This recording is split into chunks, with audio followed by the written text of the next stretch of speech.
It's entirely normal to root for the bad guy in the right circumstances.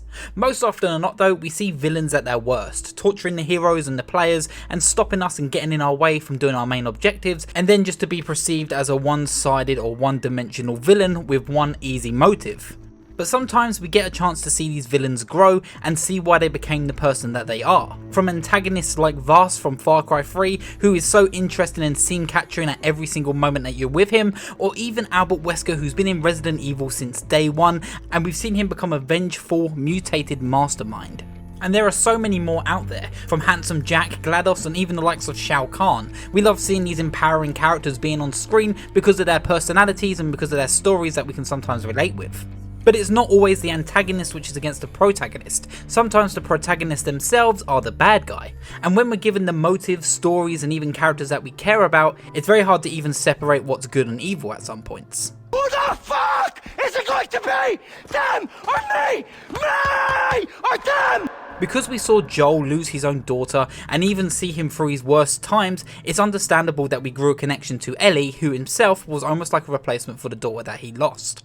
And when he learned that Ellie might be the only cure or even a chance of saving the world, and knew that he might have to give her up to do so, he practically lost his mind. He killed innocent doctors who were just trying to cure the world and lying to Ellie about it, who was all for the idea of trying to cure the world. Because of the memories and connections that Joel and even us as the players had with Ellie, it's very easy to see why this line was pretty blurred and we saw it as a good choice from Joel. But overall, he's not a good guy.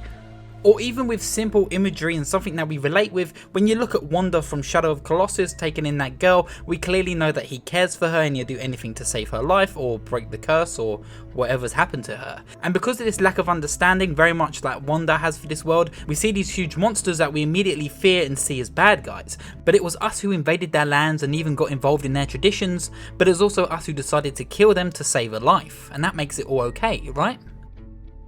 And it shows that sometimes it isn't always black and white, but also sometimes we just want to be respected and known by people. And I relate with many characters and villains, but in recent years it has to be Vito Scaletta from Mafia 2 who's connected with me the most. So let's jump in, and funny enough, as far back as I can remember, I've always wanted to play as the gangster.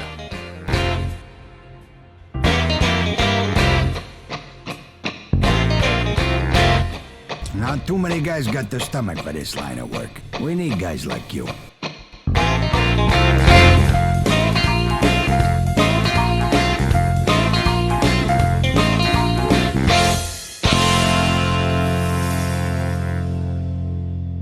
Vito has stolen and hurt people for money. Vito has killed people when he's told to do so, but Vito also has a dream to escape the mundane life and routine which we're also often pushed into.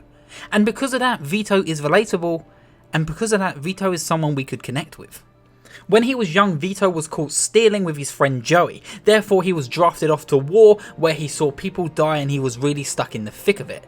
Until he was shot and all that excitement was all of a sudden gone, he was then sent back home where he found himself living with his mum and sister sleeping in his old kid room. But luckily, with help from his friend Joey and some really close connections, he was able to avoid going back to war after he recovered. It's quite funny how much I relate with Vito at this point in my life. I remember being the oldest in a household with 4 little brothers, and at one point when they all started growing up, they had to get their own bedrooms, and well, I got the shaft and was kicked out of my own bedroom. Therefore, I had to sleep on a sofa for about 2 years. I found myself wanting to escape that lifestyle, and I would do anything to reach out to anyone to be able to move out, and which I did eventually when I found my girlfriend.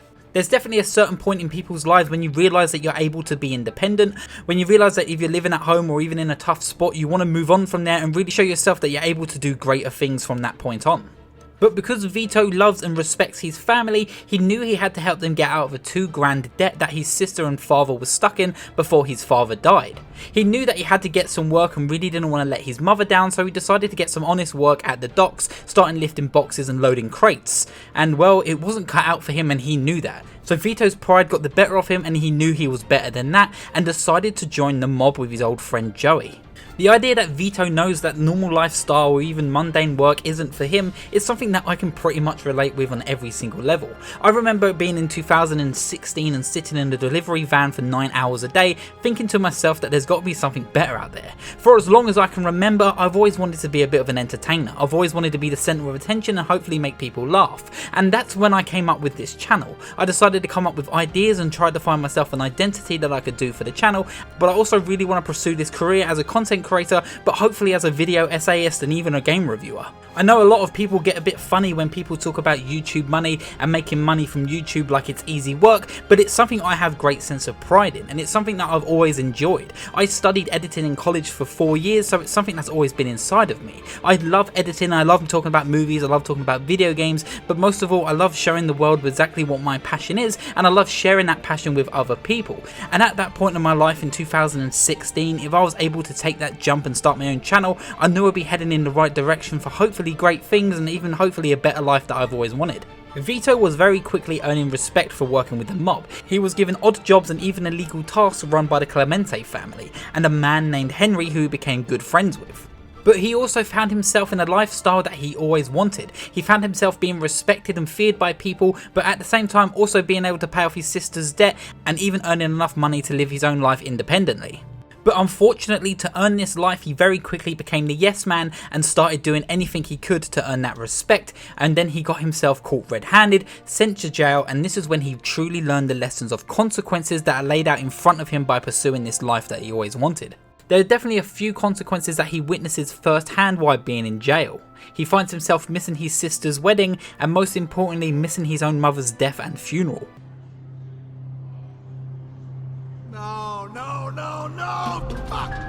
When Vito got out of prison, he was very quickly able to earn himself some respect and got into some very powerful pockets. And before he knew it, he was accepted into the Falcone family and was able to become a made man with his best friend Joey, and finally being able to live out the life of riches and even respect that he's always wanted without the guilt of his family being behind him. And while working with the Falcone family, Joey and Vito are both ordered to kill Don Clemente, who used to be their old boss and task giver. Of course, they actually needed to do this in the most inconspicuous way that you could think possible, so they decide to blow him up. And while on this mission, Joey decides to bring along a young kid named Marty, who's a boy that Joey has known apparently his whole life and has looked up to Joey as a gangster and wants to pursue the same life just as him. And because of inexperience, Joey decides to put him in the driver's seat for when they need to make a clear run. And unfortunately the bomb failed. Clemente was out of the room at the time and they missed their target. So of course he escapes, and while they're escaping, a huge shootout happens where Marty is killed in the crossfire. In this fit of blind rage, Joey goes a little bit mad and kills Clemente on the street with a Tommy gun in his own back seat. This is for Marty. And once again, firsthand, we see the consequences of living this lifestyle. And because Marty looked up to Joey, he didn't see what danger he was actually in, only going in for the money and even the respect. Joey didn't warn him, and even then Joey actually encouraged him. So Joey felt responsible for Marty's death in the end, which he was. On top of that, Vito is woken up by the sounds of his house burning on fire. It turns out it's for revenge for killing that Irish gangster in prison, who also turned out to be the cousin of an Irish gang leader themselves, and once again reflecting on those consequences by losing everything because he didn't really think of his actions and just wanted to prove himself to other people. And at this point in the game, Joey is upset, and of course Vito has lost everything for the second time. So they come across that old friend Henry, who used to work for Don Clemente. He now has no family and no Don to work for, therefore he asks to work with Joey and Vito in selling drugs. They decide to say yes to this and of course not tell their own family about it, therefore having a 100% cut, but just so they can pay off the debt that they needed to get the money in the first place. After making deals with the triads, they find themselves back in a life of luxury. They're seeing that life is going a bit smooth by acquiring the drugs of the triad and also being able to earn back the money that they need to pay off the debt that they were stuck in.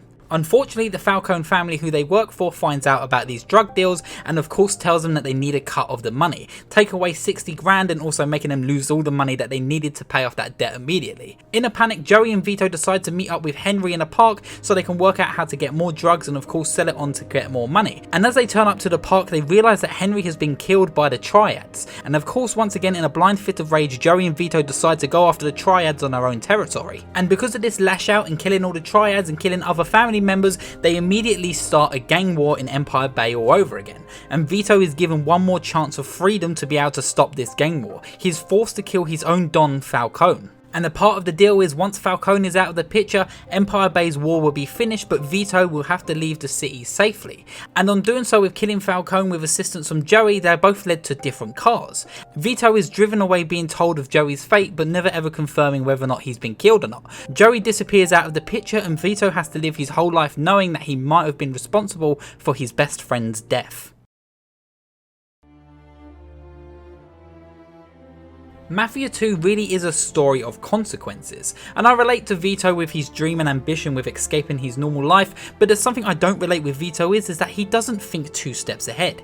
Instead of thinking for himself and the outcome, he always finds himself being the pawn in someone else's game. He's always saying yes and trying to impress people who are always above him, and because of that the consequences will always follow because he doesn't really think about what could be the outcome. Our dreams may not always be fame related, but sometimes it's just about knowing that we're good at something we love doing, or even then it could be just sharing our passion with the world. I'm following my dream right now. Making these videos and being able to be a part of this amazing YouTube community is really a dream come true for me. I have met so many people who inspire me and people who I can really call good friends because of this channel and how much work we all put into it and how we connect with each other on that level. But me chasing this dream doesn't stop there from being consequences in my real life that are reflected through this channel itself. Throughout this story, Vito becomes severely disconnected with his personal life and even his family, and that is really something that reflects into my own life because of how we chase our ambitions. I've become so dedicated to this channel, and as me as an entertainer, I'm proud to admit that I put a lot of work and a lot of effort into my videos every single time I want to crank one out, and I end up missing out on key moments in my life or even just hanging out with my friends. Instead of being able to hang out and watch a movie or even sit down with my roommate and my girlfriend having a fun time, I can hear them laughing next door while I'm always cranking away the next video and editing. I don't have much time to myself because I'm always too busy working on videos because it's something I care about and I know it's something that will eventually lead to great things. And recently I'm able to take a step back and realise when I'm putting too much time into something and should be spending a lot more time with people that I know.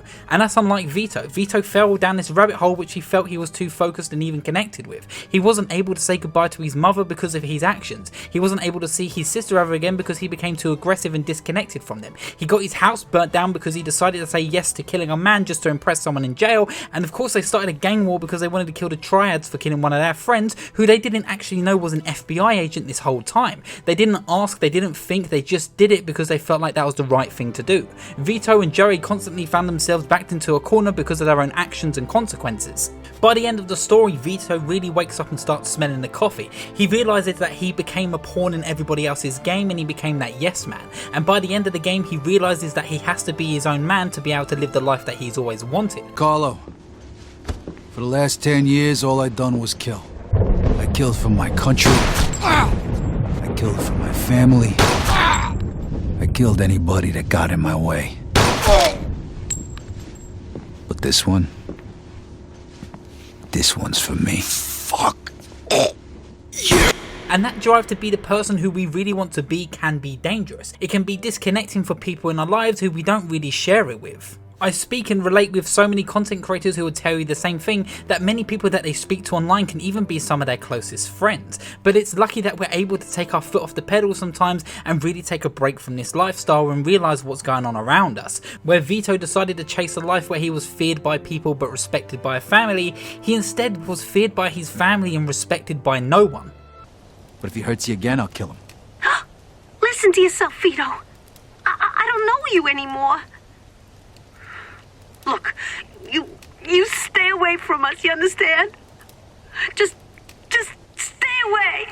I have made a note in recent weeks to spend more time with people, make an effort and get away from my own ambitions and really focus on other people's, listen to what they want and help push their creative drive. Because if I'm too busy focused on my own ambitions, then I won't be able to help anybody else's, and anybody else won't be able to help me whenever I share my ideas with them because they don't know what creative mindset I may be within.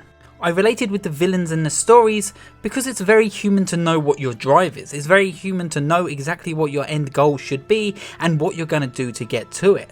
I also see the worst version of myself in a lot of these characters who I generally relate with. The worst parts of my selfish needs manifesting in front of me can sometimes really bring me back to reality and be that slap in the face that I needed to hear. And I think Tommy at the end of Mafia 1 put it perfectly. You know, I think it's important to keep a balance in things. Yeah, balance, that's the right word. Because the guy who wants too much risks losing absolutely everything. Of course, the guy who wants too little from life might not get anything at all.